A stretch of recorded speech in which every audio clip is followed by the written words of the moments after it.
Good morning, good afternoon, or good evening, depending where you are on the planet. And welcome to the Thursday, the 20th of June, Bull versus Bear webinar. Steve Miley here on the Call for Trade Day. Welcome, everyone. Going to go for our usual regular run through in here today. We're going to take a look at the calendar, what we've had, what we've got coming up. We'll take a look at the macroeconomic, fundamental, geopolitical, central bank events that are shaping financial markets right here, right now, with a focus on the major news wires, financial market news wires.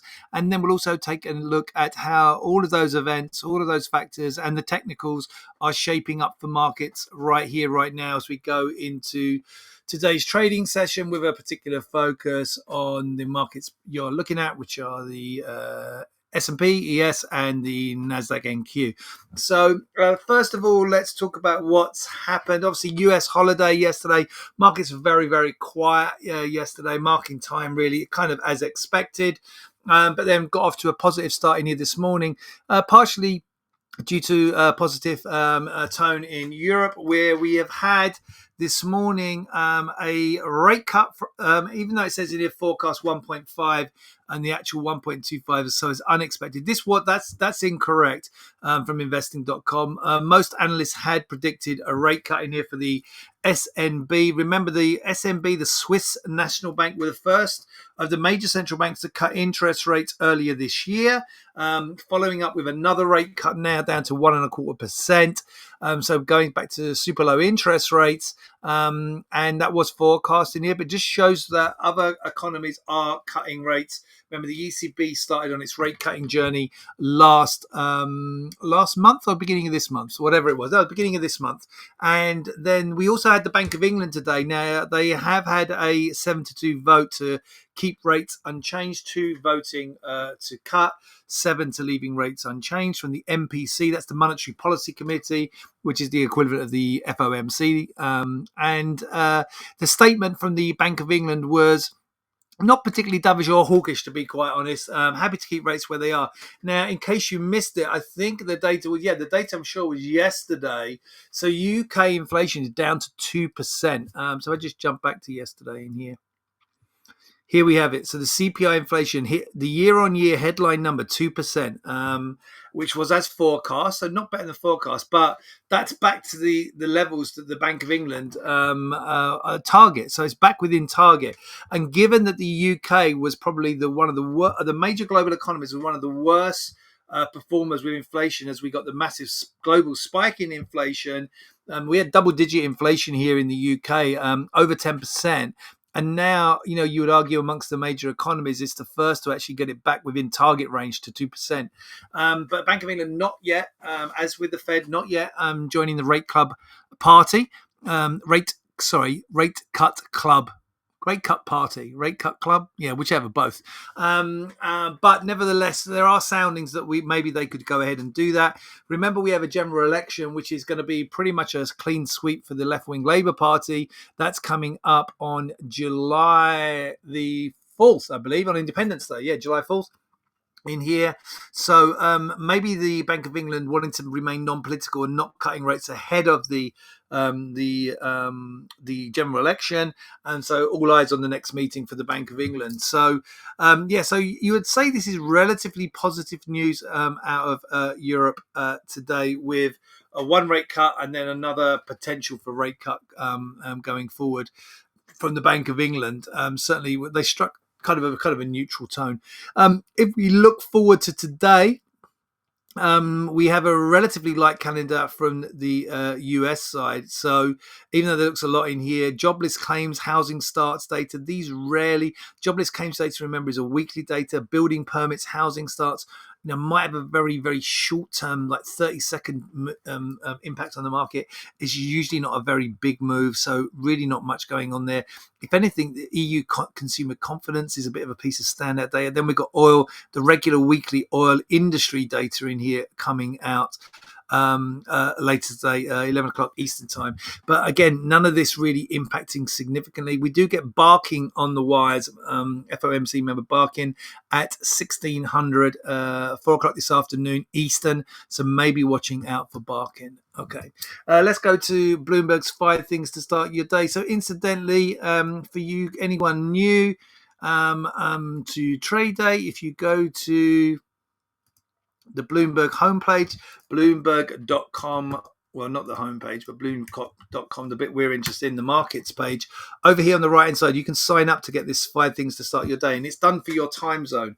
So whether you're in Asia, Europe, or the US, you'll get it early in your morning, whichever it is. And it'll be a recap from like the last, basically what you've missed since you've been asleep, effectively, if you do sleep at night, as most people do. So sign up there, but you can also see it online here, 5 things to start your day. Again, it's not massive given that we had the US holiday yesterday, but futures are higher after the Juneteenth holiday yesterday. Across European stocks up as we had the central bank decisions, as we've said in here. Further record highs for the S&P 500 this morning, and NASDAQ on the futures pushing higher. Treasuries falling slightly. That's lower prices, higher yields. Nvidia continuing to push higher to new record levels in here. And has jumped other members in the $3 trillion club. Microsoft, Apple, shares up by another 4% in pre-market trading in here. Another 130 billion in market value in here, continuing to lead global stocks higher. Through falling today, though falling today, US Treasury on the brink of breaking even on the year. China's loosened its grip on the Chinese yuan in here by setting the daily reference rate. Again, none of this really impacting significantly in what we are looking at. There are 2 Fed officials, it's actually Barkin and Kashkari, also speaking today.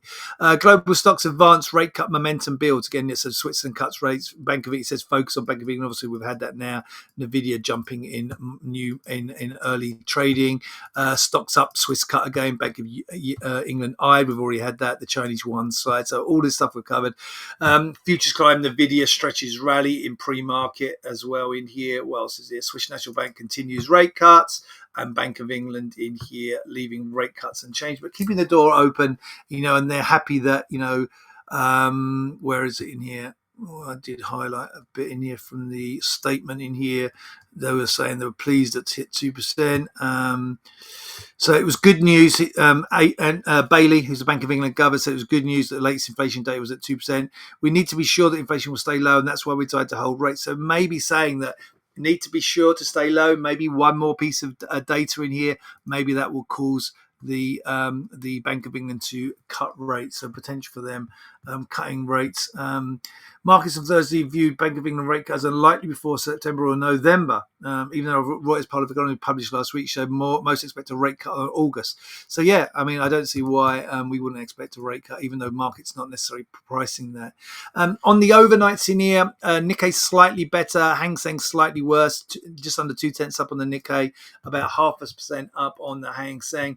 European exchanges liking the not a huge rallies in here, but the DAX is up nearly 0.5%, CAC slightly better, and the FTSE slightly better, potentially on that SMB news in here. And if we go and look on the overnights, obviously yesterday market was only a partial day, but we're notably up on the S&P and the NASDAQ, 0.4 and 0.6 respectively for the S&P and NASDAQ.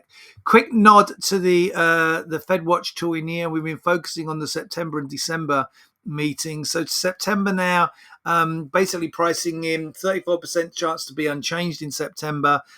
So the balance in here, whatever, that 66% chance of a rate cut by September, and going into year end, only 5% chance that we don't get a rate cut. The Fed's telling us it's going to be at least one rate cut anyway. So there's basically in here 29% chance of one rate cut, and then the balance in here. So this is what's 29 and 5 in here, 34. So 66% chance the market's still pricing in that we get 2 rate cuts by the end of the year. And on bonds in here, I think this is really important in here. So it says, they're back to near break even from the beginning of the year.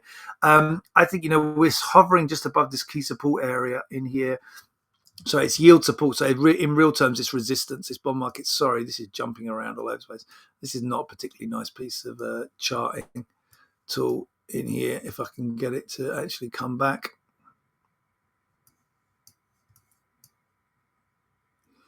Gosh, this is ugly piece of charting tool. All right, I'm kind of there, but you see this kind of resistance level. It's a resistance because it's on yield, so it's resistance here around 418, 418 and a half, 418, 418 and a half, and that's where we've kind of held more in the last week.